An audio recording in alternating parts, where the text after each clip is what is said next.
Innal hamdalillah nahmaduhu ta'ala wa nasta'inuhu wa nastaghfiruh wa na'udzu billahi min shururi anfusina wa min sayyiati a'malina. May yahdihillahu fala mudilla lahu wa may yudlilhu fala hadiya lahu. Asyhadu an la ilaha illallah wahdahu la syarika lahu إقرارا به وتوحيدا وأشهد أن محمدا عبده ورسوله. يقول الله تعالى في كتابه الكريم يا أيها الذين آمنوا اتقوا الله حق تقاته ولا تموتن إلا وأنتم مسلمون. يا أيها الناس اتقوا ربكم الذي خلقكم من نفس واحدة وخلق منها زوجها وبث منهما رجالا كثيرا ونساء واتقوا الله الذي تساءلون به والأرحام إن الله كان عليكم رقيبا. يا أيها الذين آمنوا اتقوا الله وقولوا قولا سديدا يصلح لكم أعمالكم ويغفر لكم ذنوبكم ومن يطع الله ورسوله فقد فاز فوزا عظيما. فإن أصدق الحديث كتاب الله وخير الهدي هدي محمد صلى الله عليه وسلم وشر الأمور محدثاتها فإن كل محدثة بدعة وكل بدعة ضلالة وكل ضلالة في النار. أعاذنا الله وإياكم عن النار. Saudara-saudaraku kaum muslimin, jamaah Jumat yang dirahmati oleh Allah tabaraka wa taala. Para ulama ketika mereka mendefinisikan tentang apa itu Islam, mereka mengatakan al-Islam huwal istislam lillahi bitauhid wal inqiyadu lahu bita'ah wal bara'atu minasyirki wa ahlihi. Islam adalah ketunduk patuhan seseorang kepada Allah dengan cara mentauhidkannya dan berlepas diri dari segala bentuk kesyirikan dan pelaku kesyirikan. Dua prinsip yang agung di dalam Islam. Yang pertama, seseorang beribadah hanya kepada Allah. Dan yang kedua, ada sikap bara'ah, sikap berlepas diri dari orang-orang yang mereka kufur kepada Allahur Rabbul Alamin. Dan dua prinsip ini Allah Subhanahu wa taala sebutkan di dalam Al-Qur'anul Karim. Wa may yakfur bi taghut wa yu'min billahi faqad istamsaka bil urwatil wuthqa. Barang siapa yang seseorang mengkufuri taghut, berlepas diri dari segala bentuk kekufuran dan segala bentuk kesyirikan, dan kemudian dia beriman kepada Allah Subhanahu wa taala, maka sungguh dia telah memegang di atas tali yang sangat kokoh. Ini dua hal yang harus dipenuhi seseorang dikatakan sebagai seorang muslim. Namun kalau seandainya ada seseorang berkata, saya beriman kepada Allah, saya beribadah kepada Allah, saya tidak menyekutukan Allah dengan sesuatu apapun, tetapi untuk mengkafirkan orang yang sudah jelas kafirnya, saya tidak mau. Saya tidak ingin mengatakan bahwasanya Islamlah agama yang paling benar dan menganggap agama selain daripada agama Islam adalah agama kekufuran. Toh setiap agama juga mengajarkan kebaikan, setiap agama juga mengajak kepada surga. Maka siapa di antara kita yang memiliki keyakinan yang seperti ini, dia belum dikatakan sebagai seorang muslim. Allahur Rahim wa huwa arhamur rahimin telah berkata di dalam Al-Qur'anul Karim, innal ladzina kafaru min ahlil kitab wal musyrikina fi nari jahannam khalidina fiha ulaika hum syarrul bariyah.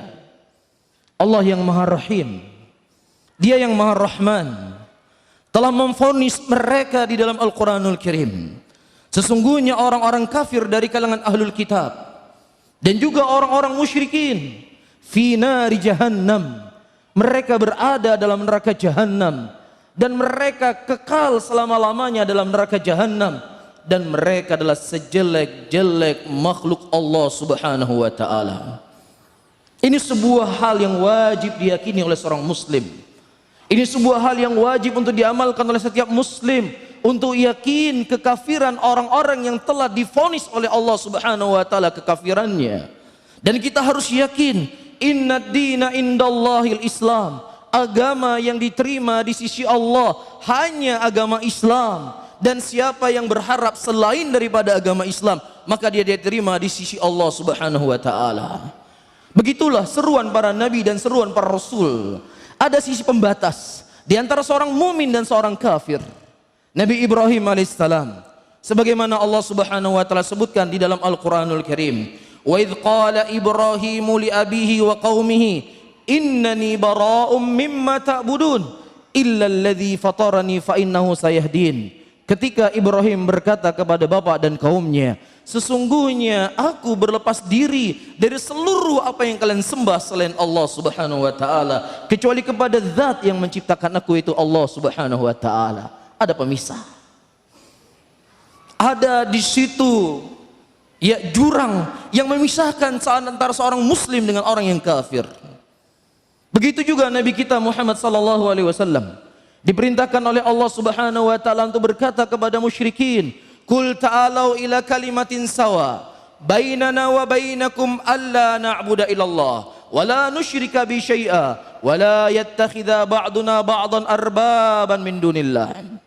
Rasulullah sallallahu alaihi wasallam diperintahkan oleh Allah untuk menyampaikan kepada orang-orang musyrikin, "Qul," katakanlah ya Muhammad, wahai orang-orang musyrikin, wahai orang-orang yang menyembah selain Allah, kemarilah kepada satu kalimat antara saya dengan kalian, dan tidaklah kita beribadah kecuali hanya kepada Allah, dan kita tidak menyekutukan Allah dengan sesuatu apapun.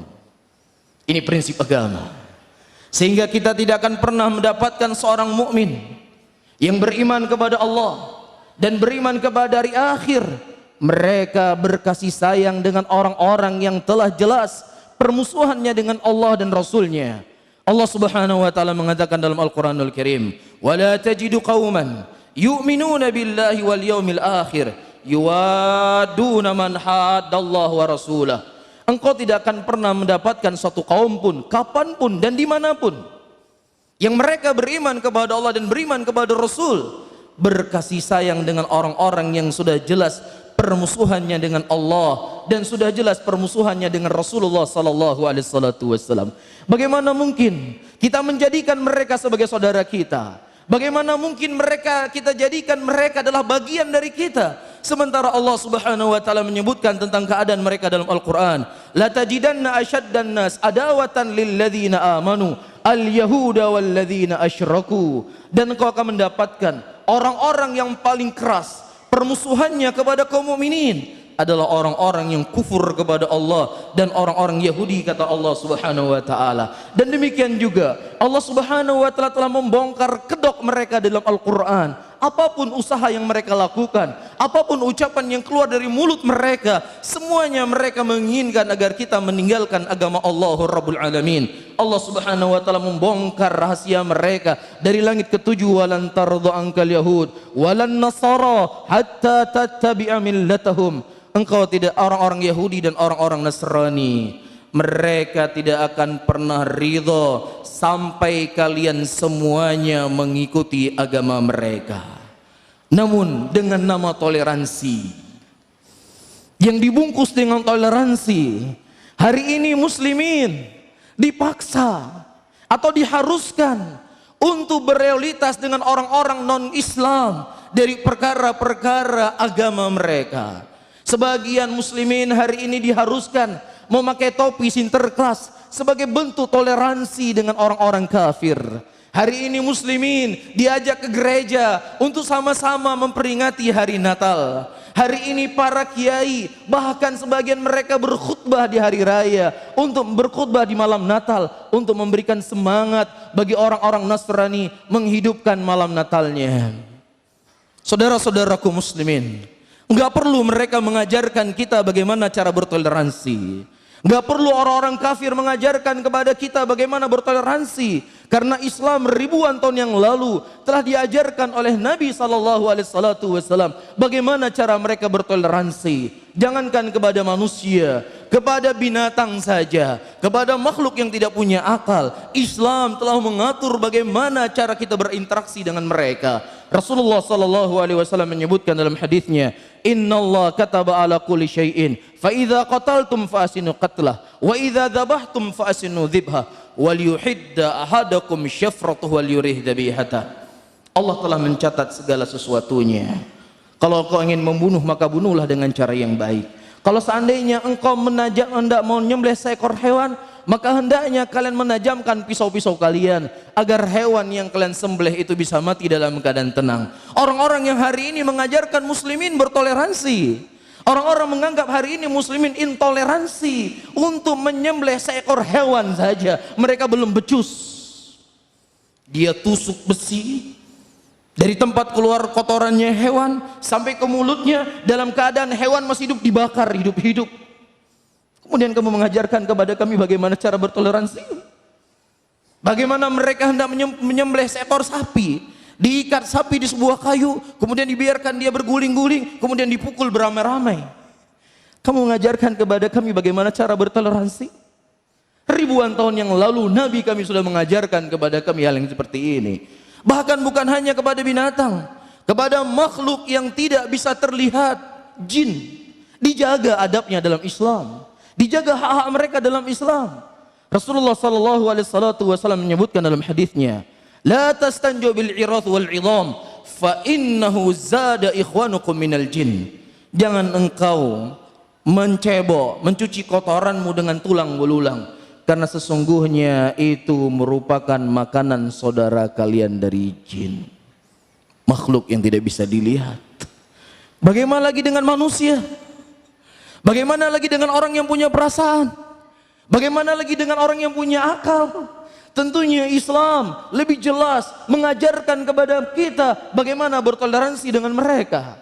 Bahkan hal yang paling terkecil pun, perasaan, dijaga dalam agama Islam. Rasulullah SAW menyebutkan dalam hadisnya, idza kuntum thalatha, apabila kalian sedang bertiga, maka jangan yang duanya itu saling berbisik-bisikan, yang satunya tidak diajak bicara, fa innahu yuhzinuh, maka itu bisa membuat dia sedih, dilarang oleh Nabi SAW. Saudara-saudaraku muslimin, silahkan Anda membantu orang-orang non-Islam. Ketika mereka mendapatkan bencana, silahkan kita bantu mereka. Apa yang mereka butuhkan? Mereka butuh pakaian, kita bantu dengan pakaian. Mereka butuhkan makanan, kita berikan makanan. Iya, ketika anak mereka butuh biaya pendidikan yang dia sekolah di sekolah umum, silahkan kita bantu. Ketika itu perkaranya adalah muamalah, silahkan kita bertoleransi dengan mereka. Bahkan Rasulullah SAW dalam kondisi perang sekalipun, beliau melarang para sahabatnya untuk menghancurkan gereja. Rasulullah melarang untuk membunuh para pendeta. Rasulullah melarang untuk membunuh para biarawati. Biarkan mereka hidup, biarkan mereka berjalan dengan apa yang mereka yakini daripada agamanya. Inilah toleransi yang diajarkan oleh Islam. Tetapi ketika muslimin untuk sama-sama ikut merayakan sebagai bentuk hari rayanya mereka, disinilah kita butuh pembatas. Disinilah kita butuh sikap al-bara'ah. Ada seorang tokoh nasional, dia non-Islam, saya nggak perlu menyebutkan namanya. Dia berkata, di dalam masalah keyakinan ini tidak ada yang namanya toleransi. Masalah keyakinan itu sudah finish. Hitam-hitam, putih-putih, tidak ada abu-abu dalam masalah keyakinan. Adapun masalah kita bermuamalah setiap hari, dalam bekerja dan lain sebagainya, silahkan kita bertoleransi. Dan Natal ini merupakan ruang lingkup dari ibadah mereka. Dan mereka punya keyakinan tersendiri tentang Natal. Natal adalah hari di mana lahirnya Yesus. Dan Yesus menurut keyakinan orang Nasrani itu sebagai anaknya Tuhan. Adapun muslimin sudah finish. Muslimin, apa yang Allah sebutkan dalam Al-Quran? Qul huwallahu ahad, Allahus samad, lam yalid wa lam yulad, wa lam yakul lahu kufuwan ahad. Finish sudah. Katakanlah bahwasanya Allah itu satu. Dan dialah tempat kita bergantung. Allah tidak beranak dan tidak pula diperanakan. Dan tidak ada sekutu satupun bagi Allah Subhanahu wa taala. Ini keyakinan kita sebagai seorang muslim yang tidak bisa diabu-abukan. Ini sudah finish. Tidak bisa kemudian sebagai bentuk toleransi kita memerintahkan atau kita mengucapkan selamat hari Natal. Ketika kita mengatakan selamat hari Natal, jadi seakan-akan kita mengatakan selamat hari lahirnya anak Tuhan. Ini perkara yang sangat berbahaya, saudara-saudaraku muslimin. Ini larinya kepada akidah, ini larinya kepada keyakinan. Rasulullah sallallahu alaihi wasallam menyebutkan dalam sebuah hadisnya, innal abda la yatakalam bi kalimatin. Ada seorang hamba terkadang dia berucap dengan sebuah ucapan yang dia tidak sadar ternyata ucapan itu merupakan ucapan yang membuat Allah murka dan dia dicampakkan oleh Allah Subhanahu wa taala ke dalam neraka. Justru di bulan-bulan yang seperti ini, di bulan-bulan yang mana manusia banyak bermaksiat kepada Allah, di bulan di mana manusia membuat sebuah kemungkaran yang tidak ada kemungkaran yang lebih besar di muka bumi ini, lebih besar daripada keyakinan Allah itu punya anak. Justru kita banyak beristighfar kepada Allah. Kita khawatir, kita takut apa yang Allah ancam dalam Al-Quran. Wa qalu takhadar rahmanu walada laqad ji'tum syai'an idda takadus samawatu yatafattarna minhu wa tanshaqul ardu wa takhirrul jibalu hadda an da'u lirrahmani walada. Apa yang Allah sebutkan dalam Al-Quran? Ketika mereka orang-orang Nasrani berkata bahwasannya Allah itu punya anak, dan sungguh mereka telah mendatangkan ucapan yang sangat keji, kata Allah tabaraka wa taala. Hampir-hampir langit itu runtuh, hampir-hampir gunung itu hancur lebur, dan hampir bumi ini terbelah, kata Allah, ketika mereka mengatakan Allah punya anak. Rasulullah sallallahu alaihi wasallam ketika ditanya oleh para sahabatnya, ya Rasulullah, apakah boleh kami menyembelih di tempat yang bernama Buhainah? Rasulullah bertanya kepada para sahabatnya, apakah di situ ada perayaan-perayaan orang-orang musyrikin? Apakah di situ ada tempat orang musyrikin menyembelih kepada selain Allah? Kalau seandainya tempat tersebut digunakan oleh orang-orang musyrikin untuk menyembelih untuk selain Allah, maka kalian jangan menyembelih di situ. Perhatikan baik-baik. Muslimin ketika dia menyembelih untuk Allah, ketika dia menyembelih dengan nama Allah. Musyrikin dia menyembelih untuk selain Allah, dia menyembelih kepada berhala mereka. Beda antara niat penyembelihan muslimin dengan penyembelihan musyrikin. Tetapi ketika itu pada tempat yang sama dilarang oleh Nabi SAW, jangan sampai kita menyerupai mereka. Lah bagaimana kalau seandainya Rasulullah hidup di zaman sekarang, melihat muslimin mengucapkan selamat Natal, melihat muslimin mengajak orang-orang untuk menghidupkan, sama-sama meramaikan hari Natal. Para kiai ceramah di gereja mengajak muslimin untuk sama-sama bersenang pada hari itu. Apa yang diucapkan oleh Nabi SAW? Ketika orang-orang Yahudi mereka berpuasa di hari Asyura, tanggal 10 Muharram, karena hari di mana Allah memerdekakan Musa. Kemudian Nabi SAW berkata, Musa itu lebih berhak kepada kita. Dan kalau seandainya saya hidup tahun depan, saya akan berpuasa pada tanggal 9, kata Rasulullah, dan tanggal 10. Yahudi berpuasa pada tanggal 10 supaya kita nggak sama mereka. Maka Rasulullah menganjurkan kita berpuasa 2 hari, tanggal 9 dan tanggal 10. Inilah pemisah yang harus kita pegang kuat-kuat di prinsip agama. Adapun masalah toleransi, silahkan Anda bertoleransi dengan mereka dalam urusan dunia Anda, dalam urusan pekerjaan, memberikan apa yang bisa Anda berikan kepada mereka, silahkan. Tapi ketika sudah masuk dalam koridor agama, itu sudah tidak ada lagi toleransi dalam masalah tersebut. Barakallahu li wa lakum fil Qur'anil azim wa nafa'ani wa iyyakum bima fihi minal ayati wa dzikril hakim. Fataqabbalallahu minni wa minkum innahu samii'un alim.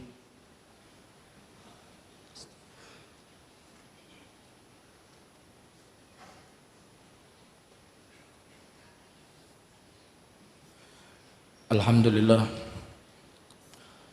الحمد لله حمدا كثيرا طيبا مباركا فيه مباركا عليه كما يحب ربنا ويرضى. أشهد أن لا إله إلا الله وحده لا شريك له وأشهد أن محمدا عبده ورسوله. يقول الله تعالى في كتابه الكريم: أعوذ بالله من الشيطان الرجيم. بسم الله الرحمن الرحيم. والعصر إن الإنسان لفي خسر إلا الذين آمنوا وعملوا الصالحات وتواصوا بالحق وتواصوا بالصبر. إن الله وملائكته يصلون على النبي يا أيها الذين آمنوا صلوا عليه وسلموا تسليما. اللهم صل على محمد وعلى آله وأصحابه ومن تبعهم بإحسان إلى يوم الدين. اللهم اغفر للمسلمين والمسلمات والمؤمنين والمؤمنات الأحياء والأموات. ربنا آتنا في الدنيا حسنة وفي الآخرة حسنة وقنا عذاب النار. آخر دعوانا وأقيموا الصلاة.